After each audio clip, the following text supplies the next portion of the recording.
Now yes, this is probably the weirdest case you've ever seen, or the coolest. It does remind me a lot of the Arc Pulse. Let's rewind for a second. I think they should make one with the exact same design, but also with added sides, so that you have one or two pieces, but it feels more like a complete skeleton.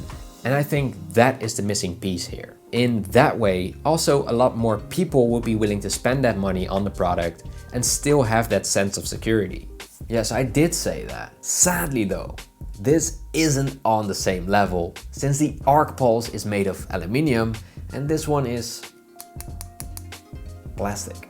It does look very unique though, and even the packaging is very unique and made me think of Han Solo from Star Wars.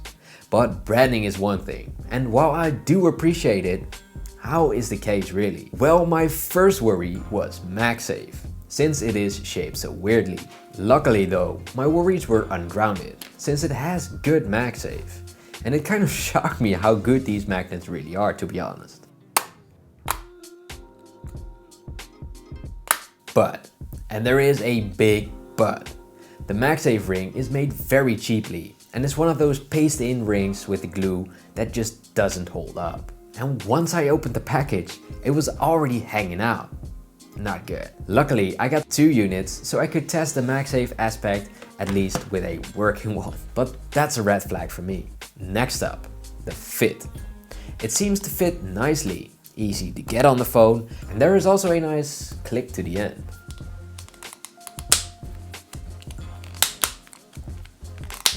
But this is probably the first time I'll say it on the channel, so here we go. This is too easy to get on there. Yes, there is a nice click, but it doesn't say anything here. I've tested a little and found out that with certain falls the case will slip off, so the fit should be tighter here. I think it doesn't have to do anything with the measurements here, it's mostly the flexible nature of the plastic used on this case. As you can see, it's really flexible, yet hard. So if you drop this, it will probably defend your iPhone with the first drops, that is if it doesn't slip out first, but don't try to bend this, because as you can see, it's just too easy. So red flag number 2 is the fit and the flexible material. Now imagine if they made this case with the aluminium like the Arc Pulse. Then I would really like this. Talking about the price though, it's at $39 now, which isn't too bad. Still, there is a lot of competition at this price range, and even though this one has the unique factor, it just isn't as good. I think this case would benefit from using better materials with the same design. And yes, the price would be more expensive, but like the Arc Pulse, it wouldn't matter because it has that unique factor backed up by the premium build. And thus it can be priced differently. I think the fit issue would be solved too, since it isn't flexible at all with aluminium. Anyway, I digress. On the inside of the case, you can see some black anti-slip pads, and this is probably done to avoid the phone from slipping out.